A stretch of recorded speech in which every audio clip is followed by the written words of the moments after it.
ফিজ ফিজ ফিজ এখন চারদিকে শুধু মোস্তাফিজের বন্দনা। আইপিএল এর রেকর্ড দামে দল পাওয়ার পর থেকেই বাংলাদেশের ক্রিকেট পাড়ায় ফিজের আইপিএল খেলার ভবিষ্যৎ নিয়ে কৌতূহল বাড়ছে।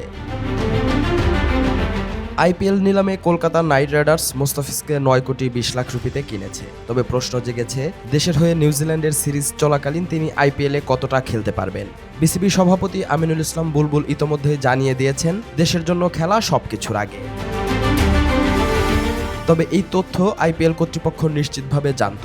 নিলামের সময় কেকেআর কোচ অভিষেক নায়ার জানতেন মুস্তাফিজ পুরো আসরের জন্য থাকবেন না, কিন্তু তবু তাকে দলে নেওয়া হয়েছিল বিশেষ পরিকল্পনা নিয়ে। কলকাতার একাডেমি ও কোচিং স্টাফ স্পষ্ট করেছে, মুস্তাফিজের দক্ষতা দল গড়ার জন্য অপরিহার্য।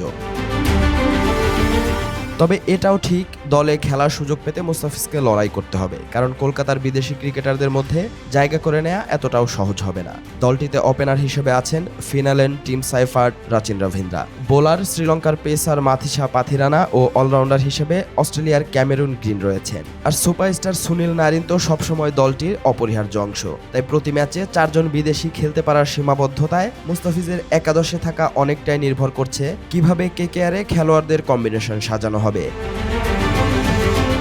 দলের কৌশল বোঝার জন্য প্রয়োজন ম্যাচের ধরন অনুযায়ী সম্ভাব্য কম্বিনেশন দেখা। নারায়ণ ওপেন করলে মুস্তাফিজের সুযোগ বাড়ে। সেই ক্ষেত্রে একাদশে থাকবেন নারিন, গ্রিন, পাথিরানা ও মুস্তাফিজ। ধীরগতির উইকেটে মুস্তাফিজের বোলিং প্রভাব পড়বে এবং পাথিরানার ফিটনেস নিয়ে প্রশ্ন থাকায় তার সুযোগ আরও বেড়ে যায়। এছাড়া কেকেআরে ভারতীয় পেসাররা বিশেষ করে ডেথ ওভারে পুরো দায়িত্ব নিতে পারবে না বলেই ফিজ দলটিতে অনন্য ভূমিকায় থাকবে।